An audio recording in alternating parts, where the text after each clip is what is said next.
¿Qué tal? Buenas tardes. Bienvenidos a la primera emisión de Tu Radio Digital. Hoy contamos con la presencia de Tony Abadía, campeón de España de atletismo en la categoría de los 10.000 metros en el año 2016. Tony, bienvenido. Muchas gracias. ¿Cuál es tu planificación para la próxima temporada 2018-2019?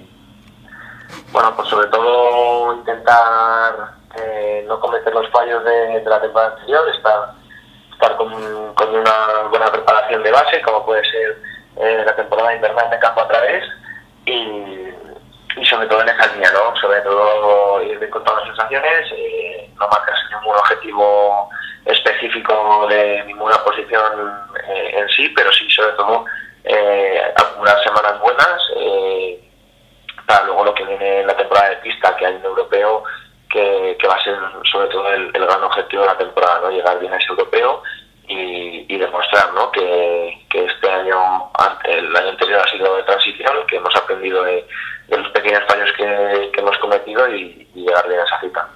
Ajá. Eres un gran aficionado a las matemáticas. ¿Qué atractivo tienen los números para ti?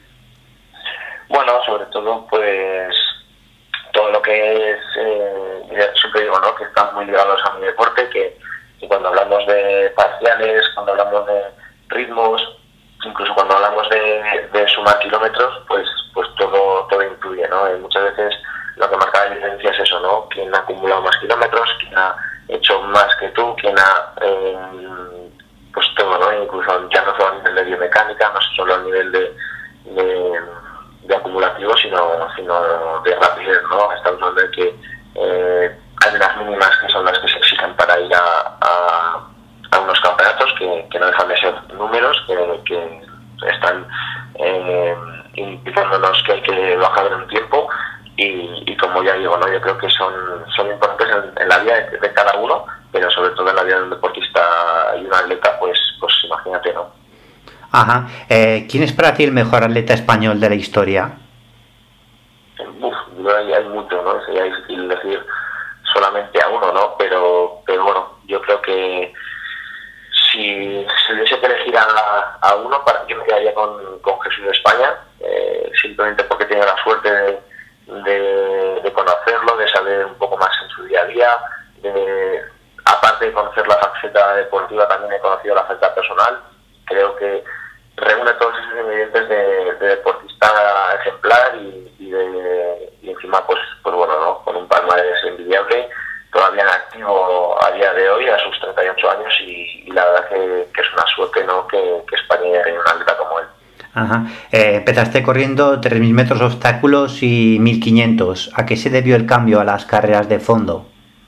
Pues un poco viendo que en el tema de los obstáculos se pone más un poco patología. Yo creo que tenía ciertas dolencias en la osteopatía de pubis, era difícil, sobre todo cada obstáculo era muy lesivo, no tenía una técnica tan depurada como para decidir que no fuese lesivo, y en el caso del 1500 pues fue que era incapaz, ¿no? de controlar ciertas carreras. Eran atletas muy rápidos, yo no es que sean lento, pero sí que es verdad que me costaba terminar muy fuerte.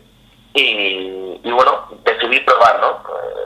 Todo cambio no es definitivo, pero sí, siempre con un proceso experimental que fue cambiar e intentarlo. Y la verdad que el primer año que decidí preparar el 5000 en la categoría absoluta, que es donde se bate más el cobre y donde más difícil es conseguir hacerte un hueco, pues ya conseguí quedar campeón de España absoluto y eso pues ya fue lo que terminé por decidirme de no retornar, ¿no? A esas pruebas como fueron el obstáculo y el 1500. Ajá. ¿Y qué me dirías de tu compañero Carlos Mayo? Pues yo creo que es un poco la gran esperanza, ¿no? Viene de hacer un europeo sub-23 de broche de oro. Creo que él ha hecho historia, está haciendo historia, lleva muchos años demostrando que no va a pasar desapercibido, que ya llega a categoría senior, se ha despedido de la categoría sub-23 de la mejor forma posible. Y en ese aspecto yo creo que bueno, lo mismo que he dicho Jesús de España, yo creo que es una suerte que en España tengamos a un atleta como él. Ojalá le respeten siempre las lesiones, nosotros ocultaremos siempre los dedos para que llegue todo lo alto que se merece. y yo creo que bueno, que mientras tengamos a un atleta como él en grandes campeonatos siempre podemos soñar con tener una medalla. Ajá. Y en lo que respecta a ti, ¿tienes pensado dar el salto algún día a la media maratón? Bueno, es una de los grandes retos, ¿no? Está claro que no es fácil, que son distancias en las que al principio de la entrevista lo hablábamos, ¿no? Estamos hablando de que los números marcan mucho, la acumulación de kilómetros, y yo creo que quizá la media maratón pues es una preparación que tienes más riesgos, o ciertos riesgos que no tienes en distancias más cortas, pero bueno, es una distancia que a todo el mundo le llena, que tiene un auge popular enorme, y que bueno, que no me gustaría dejar este deporte sin al menos haber intentado hacerme un hueco también en esas distancias, ¿no? Vale, la verdad, Toni, que esto suena a gran topicazo, pero estar en unos Juegos Olímpicos es lo máximo para un deportista de élite en la mayoría de los deportes. ¿De qué manera recuerdas tu participación en los Juegos Olímpicos de Río? Bueno, pues sí que es verdad que el tópico se cumple, ¿no? Es un sueño hecho realidad. Estás viviéndolo y cuando te vas a dormir te levantas y no eres consciente de que estás en los Juegos Olímpicos. Pero bueno, en lo deportivo a mí no me fue muy bien, tuve que operarme luego de un cólico en la vesícula porque bueno, tuve esos problemas en la Villa Olímpica, pero bueno, yo creo que me tenía que pasar, y si no hubiese sido en los Juegos Olímpicos hubiese sido en mi casa, sino en una pista de atletismo, o sea que está claro que no mermó mi disfrute, ¿no? de esos Juegos Olímpicos, y desde luego que el recuerdo es súper dulce de esos Juegos, y que ya estoy deseando de preparar los siguientes Juegos que son los de Tokio, o sea que mejor experiencia imposible, ¿no? Y bueno, faltan justo 2 semanas hoy para que den comienzo los Campeonatos del Mundo de Londres. ¿Harías una porra del número de medallas que conseguirá la delegación española? Hombre, yo creo que es complicado decidir qué medallas o cuántas medallas puede haber, ¿no? Yo sí que puedo pronosticar que hay un elenco, ¿no? Que yo creo que 3 medallas, 4 sería un gran registro para España, sobre todo un poco viendo las actuaciones de Orlando, de Ruth y de Miguel Ángel, pero bueno, yo creo que siempre hay favoritos, hay sorpresas, y yo confío en que en España ha dado un lavado de imagen, sobre todo del atletismo nuevo que representa la nueva federación con Chapado, y yo creo que cada vez hemos perdido más el miedo a competir, hemos perdido el miedo a que una raza superior como puede ser la africana en pruebas de fondo, pues bueno, cada vez estamos demostrando que podemos estar cerca de ellos y que por qué no ganarles, ¿no? Entonces yo creo que cualquier pronóstico se puede quedar pequeño, ojalá se quede pequeño cuando te digo 3-4 medallas, pero bueno, estaríamos hablando de que si las consiguiésemos sería un gran hito en este atletismo español. Ajá. Y a nivel mundial, ¿a quién ves en el podio de los 10.000 metros? Pues a nivel mundial yo creo que el podio africano es increíble. Mo Farah se va a retirar en este mundial en Londres, en su casa. Yo creo que es el gran favorito a ser campeón del mundo por no sé cuál diferencia, pero bueno, yo creo que Mo Farah va a ser el atleta imbatible. Quizá hay que ver si Galen Rapp decide correr el 10.000 y no la maratón, porque bueno, es otro de los atletas a batir. Y luego pues supongo que los atletas etíopes, Kangu Goror, el keniata, yo creo que, bueno, incluso el ugandés Joshua Cheptegei, el famoso atleta que pilló el pajarón en el Mundial de Cross en Kampala, yo creo que son nombres propios que pueden hacer que Mo Farah al menos no lo tenga tan fácil, ¿no? Ajá. Toni, hoy en día el running está muy de moda. ¿Creéis que hay demasiadas personas obsesionadas con este deporte en la actualidad? Bueno, yo creo que no, que una obsesión se puede llamar a algo que no es sano, ¿no? Estamos hablando de que hay gente que está apasionada por una modalidad y una disciplina que les gusta y les llena, y yo creo que hay que apoyarlo, ¿no? Que jamás... quizá hay un movimiento también en contra de esa marea, ¿no? De gente que corre, que pueden hacer de un sentimiento de envidia, ¿no? De ver lo saludable que es ese hábito, de ver los resultados de cuerpos mucho más saludables, no sé, y al final yo creo que todos deberíamos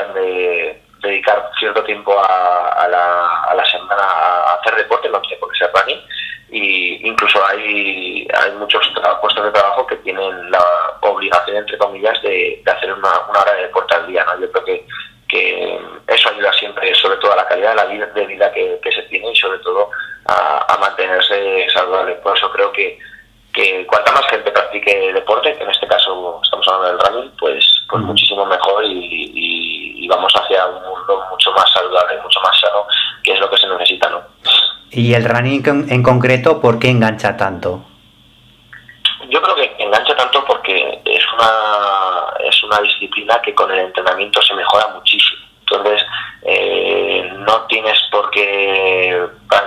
No es como, por ejemplo, el fútbol, que al final no puedes medir de una forma objetiva cuánto he mejorado. O sea, puedes tener un día bueno, un día malo. En el camino del running puedes decir, bueno, pues soy capaz de hacer ya X kilómetros a este ritmo. O soy capaz de hacer, porque cuando hablamos de running no hablamos de distancias cortas, no hablamos de máximo explosividad, hablamos de distancias mucho más largas y que ya prácticamente se empezó el running con distancias de 5 kilómetros, de 10 kilómetros y ya casi nadie se ha encasillado ahí, casi nadie se queda en esa distancia, sino que sube hasta la maratón. Con eso que quiero decir que ese boom, ese beneficio que ellos tienen, probablemente sea por nuevos retos en su vida, por demostrarse a ellos mismos que son capaces de hacer cosas que ellos no imaginaban nunca, ¿no? Y por eso creo que el running tiene ese factor que no te lo da otro deporte. Ajá. ¿Y qué diferencia tu preparación del cross con la pista? Pues es totalmente distinto, ¿no? Yo creo que en el cross trabajar ritmos mucho más lentos, la recuperación es mucho más corta también a la hora de entrenar y quizá trabajas en terrenos mucho más distintos que distancias lisas, ¿no? Buscas hacer series en parque, hacer series en hierba, hacer rodajes por el monte, etcétera, etcétera, ¿no? Incluso las tiradas largas son bastante más largas que cuando tú preparas una distancia de pista, ¿no? Cuando hablamos de kilómetros semanales, quizá hay un 25% más de kilometraje en una preparación de campo a través que no en una preparación de 10.000, por mucho que las distancias sean las mismas, ¿no? Pero está claro que a la hora de preparar la pista necesitas más reactividad, haces más gimnasio, haces más técnica, haces más... te centras en ciertas cosas que a lo mejor para otros no son tan necesarias o al menos a mi parecer no lo son, ¿no? Entonces, esa diferencia, sobre todo aparte del kilometraje, es en la intensidad también, ¿no? Mucho más intensas las series en las pruebas de pista que no en las pruebas de cross. ¿Y te gusta más el cross o la pista?